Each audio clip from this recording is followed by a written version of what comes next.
I am here. I'm in the Corona Bunker Studios. Lots of stuff going on. Bobby Comp's on the show today. Leanne Colacurto, how are you? Adrian's there. Look, there's only one thing we can do, and everybody keeps talking about this silent majority, silent majority. You can't be silent no more, okay? And last night we had a Boost the Blue rally. There's probably about 500 people there holding up, chanting for the police and everything else. Excellent, okay?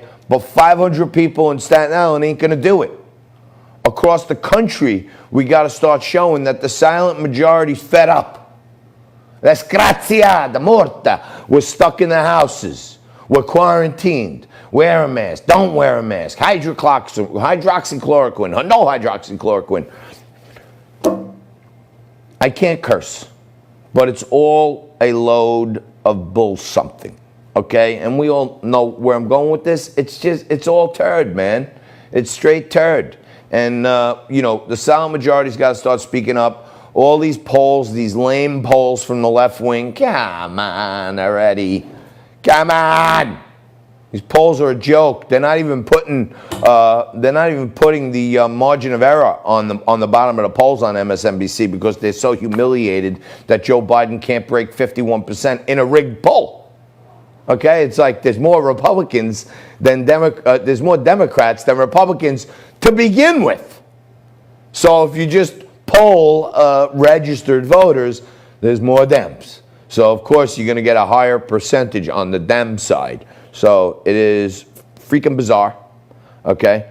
And George Santos is going to be with us a little while, coming up right after this. George Santos is a Republican candidate for Congress here in New York, New York 3, New York's 3rd congressional district. We're going to talk to him about what he can do if he gets down to Congress and what we need to do. I mean, if you're not a little taken aback and wondering, like, what is this really about, then you're asleep. You're under the rock. And they keep talking about woke, the woke crowd. Welcome to the party. Finally. Whoa! Now that is major. That's major. I just did something that I haven't done in years, and I can't even tell you how much martini I might have just wasted, but that's how crazy I'm getting today. It's driving me nuts. I was just about to refresh my friggin' drink over here, and I spilled it all over the table. I got a pond on my table, but it is getting a little warm in here, so let me just freshen up a little bit with my martini. Oh, it goes right through the pores. Beautiful. All right. They're woke. Hello. You're woke now. Hey, welcome. It's 2020. Thank you for woking. All right? We need to have an awakening. Forget woke. Woke is so 2018. Okay? We need to have an awakening of the silent majority. We're awake. We've been here. We've been watching. We know that Donald Trump decimated both parties. He beat 18 Republicans. Not one person on that stage wanted him to be president. They were laughing at him, the orange peel, the this, the that, the other thing.